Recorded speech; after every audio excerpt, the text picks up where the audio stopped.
See, I knew the rain would stop and the sun would come out. And it's out. And I think it's going to be sunny, partly sunny for the rest of the day. So I got that flashing in. I got both pieces in there. I've got both pieces in here, see? Remember, this piece goes across and up, and the one below it goes across and down. And I wanted a little bit of a clearance right in here and over here. And I've already started putting caulking in, and if you've noticed, I've actually put screws in here. Now, I've been using screws everywhere. I didn't have any roofing nails, and besides, I wanted to really suck this down tight, so I got the screw not only into the 3/4 inch plywood OSB subfloor, but I've got it where that 2x8 goes across here. I got it right on top of the 2x8, and that sucked it down tight, and I used longer screws there. I did the same thing over here, because remember, it was up high and then it dips down and then it goes back up, because I'm trying to channel the water into the middle of that. And so I ended up putting screws to try to keep this side tight, but then I had to put some screws in the back, and I used about, I think, 2.5 inch long screws to suck that down. I not only wanted this edge tight, that this part here was kind of going uphill slightly, so I wanted to suck it down tight, so I used some screws back in there for that. It worked out all right. And I used my DAP Extreme Stretch caulking, and I even caulked on this inside edge down here before I put my roofing material and stuff, just to give it another layer of, you know, if something happens, I've got it covered. And so I put caulking all up in there. I put it up underneath, and I've got just the first coat on there. I wanted to put 2 coats, so I'm starting to put the caulking, and there's only so much you can put in on the first coat, and I know I need to put a little bit more there. I've still got to put some over here, but see, once I got that in, I went ahead and caulked it down here and up there. I even went down next to the stucco where the floor tied into the concrete, the stucco wall. I just put a nice bead along there. Everything along there. I even did a little bit on top of that, and I got pretty much everything. Remember that flashing I cut and put in there? You can hardly even tell now, huh? Put it along there. Went up underneath there, and I still have to do a little bit more. I see right in there. I'll get that on my next go, and then I've got to get on the outside and stuff.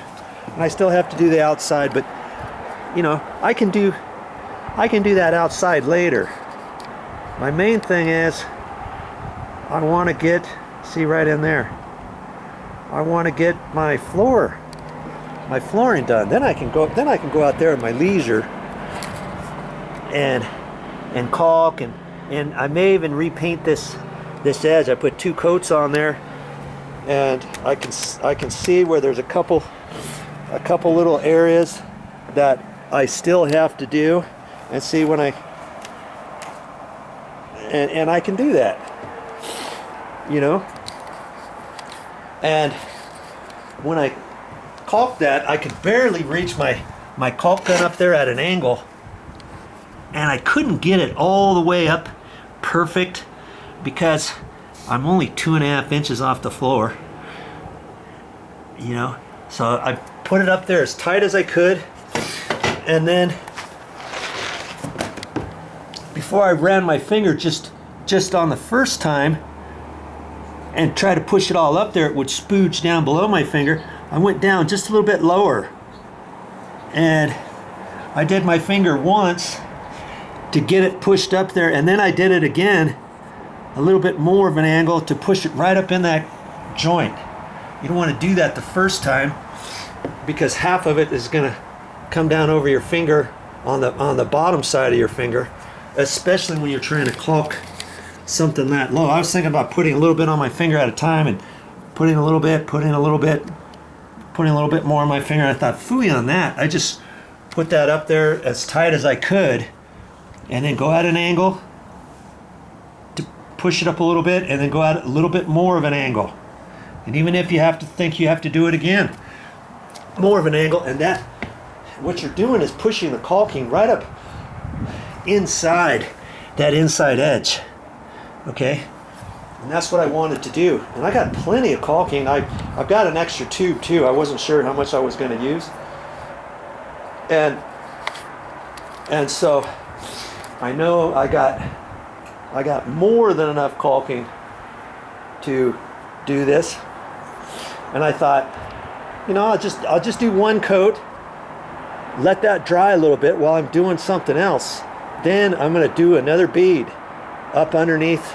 I'm just going to go around everywhere where I've done already and do it again. I was even thinking about, should I do right here where this flashing is? You know, I could, but I'm going to end up putting the roofing material on here, and then I'm going to put that webbing stuff over the top of that, and I'm going to put a couple coats on top of that. Nothing is ever going to get down there, so I really don't have to do anything on that flashing. I may end up putting a little bit of caulking over there, but again, that webbing stuff is going to go across from here on up, you know, and so that's going to be all covered up anyways. Okay, same thing with this edge. I thought, should I do this? Well, same thing. I've got the webbing, that cloth material going to put over there. I'll put that webbing stuff down too, and then the cloth material, and I'm going to have 3 or 4 coats of material on there. And Momi came back from her exercising, and as I was caulking, and she was noticing these, and she goes, "Are you going to do anything with these steps?" And I'm like, "Yeah." And she was like, "Are you going to treat them or something?" Because it had just rained, remember? And I thought, light bulb went off, like, hey, I should put 2 coats of primer on here right now. I was thinking, okay, you know, if this was in the middle of the summer, I wouldn't do that. I would patch all the cracks on this, float it, what I was planning on doing, and then I would prime over that. So that's why I never got around to priming that, because I'm not ready for these stairs just yet. But today I'm going to get the primer out again, and I'm just going to slap on 2 coats of primer on here. I'm not going to caulk anything yet.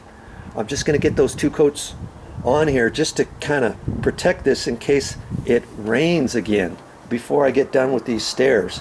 Then as soon as I get done with this floor up to a certain point, you know, after today, tomorrow, then I'll come back over here, start scraping on these steps maybe, and cleaning up around the edges, and cleaning up these inside corners, these inside seams, and doing all that, and then coming back here and caulking all this. At least do that with my extreme stretch caulking. And that's why I got 2 tubes. And you know what? I don't think 2 tubes is going to be enough. I've still got some stuff to do in here, and then I'm going to have a little bit over a tube left, and I don't think I'm going to have enough, but that's okay. I'll have to go to the store and get some more. But at least I'll get all of this stuff caulked before I have to actually work on these steps, especially if it starts raining. If I can't get to this until later on, at least I know the inside corners are covered, and the outside edges of the stairs, so that when if and when it does rain, the water's gonna not seep down through there and get underneath my stairs and start mildewing and getting moisture down there, causing possible dry rot before I get to this. Okay, so I've got to remember that. Doesn't that look pretty good now, huh? Long time coming just to get up to this point.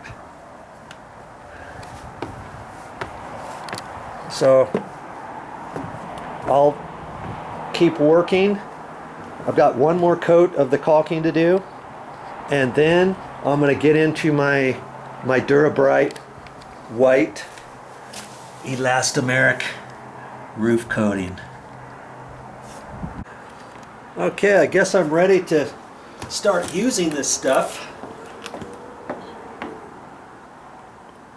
Dura-Bright white elastomeric roof coating number 587. And I can't remember how runny this stuff is. I'm hoping I can just take it out of the can and put my little paint lid thing on here. We'll see. We'll see. I didn't know if I needed to mix it up once I got it open. I don't think I have to. With the paint stick. This stuff's supposed to be kind of thick and runny.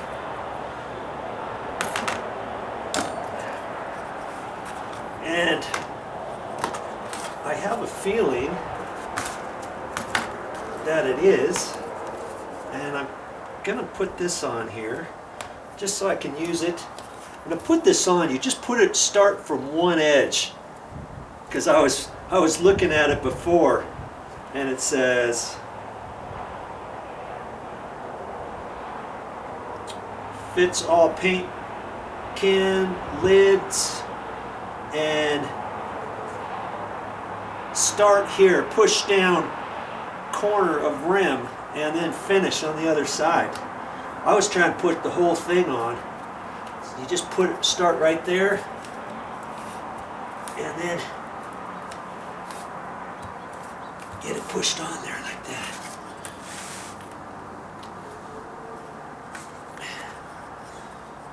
Let's just see. Yeah, see, this stuff's kind of runny. It's kind of like pancake batter. Okay, good. I think I can just use it right out of this can. I was thinking about pouring it right into my paint tray too, and I don't know, once I start I might try something like that too. I've got my webbing tape here, and I've got just some regular scissors. I can cut it with that. I've got some little tin snips. I can cut it with that.